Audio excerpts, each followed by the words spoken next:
Hola y bienvenidos a Estudeso. Hoy vamos a descubrir quién fue el joven Octavio. Esperamos que guste. Tras el asesinato de César en el 44 a.C., Roma quedó en el caos. Nadie esperaba que un chico de 19 años fuera el heredero. ¿Cómo logró este joven desconocido dominar el imperio más grande del mundo? Comencemos con nuestro relato. Octavio desembarcó en Italia con una determinación que sorprendió a todos sus enemigos. Imagina ser un estudiante y reclamar la herencia del hombre más poderoso del mundo frente a generales expertos. Marco Antonio, el brazo derecho de César, controlaba la capital y no pensaba ceder ni una moneda al muchacho. Para Antonio, el joven era un principiante que no entendía los riesgos de la política real. Sin embargo, el heredero tenía un arma secreta invencible: el nombre de su tío abuelo. En la antigua Roma, la legitimidad de la familia lo era todo para el pueblo. Octavio empezó a llamarse César, lo que atrajo de inmediato la lealtad de 3.000 soldados veteranos. Estos hombres no buscaban a un estratega famoso, sino al sucesor legal de su antiguo líder. La tensión en las calles de la ciudad crecía cada día. Roma se convirtió en una olla a presión donde dos bandos reclamaban el mismo poder absoluto. ¿Podía un chico sin experiencia militar derrotar al carismático Marco Antonio?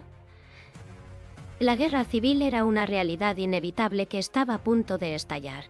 Octavio ya no era un simple aspirante, sino un rival peligroso por el control total del imperio. Octavio comprendió pronto que no podía ganar solo. En el año 43 a.C., se reunió con Marco Antonio y Lépido para firmar la Lex Titia.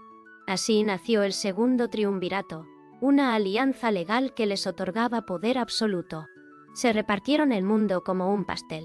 Antonio recibió el Oriente, Lépido África y Octavio un Occidente aún convulso. Para financiar sus legiones y eliminar rivales, iniciaron las proscripciones. Eran listas negras donde figurar significaba la muerte y la pérdida de bienes. El gran orador Cicerón fue la víctima más célebre. Sus manos y cabeza terminaron expuestas en el foro romano. Era un mensaje claro: la oposición no sería tolerada. Con este terror sistemático, los tres líderes se aseguraron el control total de las calles de Roma. Finalmente, los triunviros cruzaron a Grecia para enfrentarse a los asesinos de César. En la batalla de Filipos, derrotaron a Bruto y Casio, quienes prefirieron el suicidio antes que la captura. La venganza se había cumplido, pero la paz era un espejismo. Aunque Octavio ya dominaba la parte occidental, esta unión era solo una tregua entre hombres que ansiaban el mando único. ¿Cuánto tiempo pasaría antes de que empezaran a traicionarse entre ellos?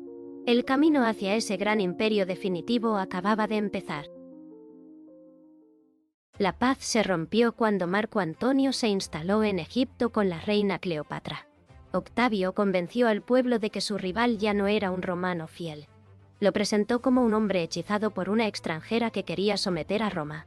En el año 31 a.C., ambos bandos se enfrentaron en las costas de Actium para el duelo final. El general Agripa, el gran estratega de Octavio, diseñó una táctica brillante para ganar. Mientras Antonio usaba barcos gigantes y pesados, Agripa prefirió naves pequeñas y veloces. Estas embarcaciones rodeaban a los colosos egipcios como avispas, atacando a un gran elefante. La movilidad fue la clave para destrozar la flota enemiga. Al ver la derrota, Cleopatra huyó y Antonio la siguió abandonando a todos sus hombres. Ambos se quitaron la vida en Alejandría poco después, para evitar la humillación de ser capturados. Octavio eliminó a sus rivales y convirtió a Egipto en su provincia personal. Aquella tierra fértil garantizaba ahora el suministro de trigo para toda Roma. Con esta victoria, las guerras civiles terminaron por fin para siempre. A los 33 años, el joven heredero se convirtió en el único dueño absoluto del mundo mediterráneo. Tras vencer a sus rivales, Octavio se enfrentó al mayor reto de su vida: gobernar sin que lo asesinaran como a Julio César. Los romanos odiaban la palabra rey, así que el joven estratega ideó un plan maestro de imagen pública. En el año 27 a.C., protagonizó una escena teatral ante el Senado. Renunció a todos sus poderes extraordinarios y anunció que devolvía la libertad a la República. Como era de esperar, Los senadores, temerosos de volver al caos, le rogaron que no se marchara. Fue entonces cuando le otorgaron el título de Augusto, un nombre con un matiz religioso que significaba que era alguien sagrado y superior. Pero él fue mucho más listo, y nunca se llamó emperador. Eligió el término princeps, que significa simplemente el primer ciudadano. Es como si en un grupo de amigos todos fueran iguales, pero solo uno tuviera siempre la última palabra. Augusto mantuvo las instituciones antiguas para no asustar a nadie, pero acumuló los cargos clave. Como tribuno de la plebe era intocable, y podía vetar leyes. Como cónsul mandaba sobre todo el ejército. Aquella fue la gran trampa de su gobierno. Por fuera parecía una democracia tradicional, pero por dentro era una autocracia total. Gracias a esta fachada legal, Augusto logró la estabilidad que Roma tanto necesitaba. Con el poder asegurado, Augusto inició la Pax Romana, un periodo de 200 años de estabilidad sin precedentes. Imagina poder viajar desde España hasta Egipto sin cruzar una sola frontera enemiga. Esta paz no fue casualidad, sino el resultado de reformas estratégicas. Primero, acabó con los generales que compraban la lealtad de sus tropas con su propio dinero. Creó el Aerarium Militare, un fondo estatal para pagar jubilaciones y salarios a los soldados. Ahora, el ejército servía al Estado y no a un caudillo ambicioso. Para su propia seguridad personal, fundó la Guardia Pretoriana, un cuerpo de élite encargado de proteger exclusivamente al princeps. Pero un imperio tan vasto necesita dinero constante para funcionar. Augusto organizó censos detallados en todas las provincias para saber cuánta gente había y quién debía pagar impuestos de forma justa. Con estos recursos fortificó las fronteras naturales, el famoso limes. Usó los ríos Danubio y Rin como auténticos muros de agua para frenar a las tribus del norte. Estas fronteras seguras permitieron que el comercio floreciera por tierra y mar. Las calzadas romanas se llenaron de mercaderes y las ciudades crecieron en riqueza. Augusto no solo dio órdenes, sino que diseñó un sistema que funcionaba por sí mismo. ¿Era esta paz real o una vigilancia constante? Lo cierto es que, bajo su mando, el mundo mediterráneo entró en una era de prosperidad que cambió la historia. Augusto solía presumir de haber encontrado una ciudad de ladrillo y haberla dejado de mármol. Pero este cambio no fue solo por estética. Para él, cada columna y cada estatua nueva eran herramientas de propaganda política. ¿Cómo convences a un pueblo entero de que tu mando es sagrado? Construyendo edificios monumentales que quiten el aliento. El Foro de Augusto fue su gran obra maestra, un espacio diseñado para mostrar la grandeza de su familia. Allí también se levantó el Ara Pacis, un altar de mármol que celebraba visualmente la paz que él había traído tras las guerras. Incluso su mano derecha, Agripa, construyó el panteón original para unir el nombre del líder con el de los dioses. Augusto también controlaba su imagen personal con una astucia asombrosa. Aunque pasaran los años, sus estatuas oficiales siempre lo mostraban joven y atlético. Era una forma de decirle al pueblo que su energía como gobernante era eterna y estable. Al mismo tiempo, patrocinó a grandes poetas para que escribieran sobre una Roma gloriosa. Con este despliegue de arte y arquitectura, Augusto no solo reconstruyó las calles, logró esculpir la identidad de un imperio eterno que aún nos maravilla. Augusto sabía que las piedras del foro no bastaban para unir al imperio. Necesitaba que los romanos creyeran en una historia común y gloriosa. Para lograrlo contó con mecenas, un noble que se dedicaba a financiar a los mejores poetas de la época.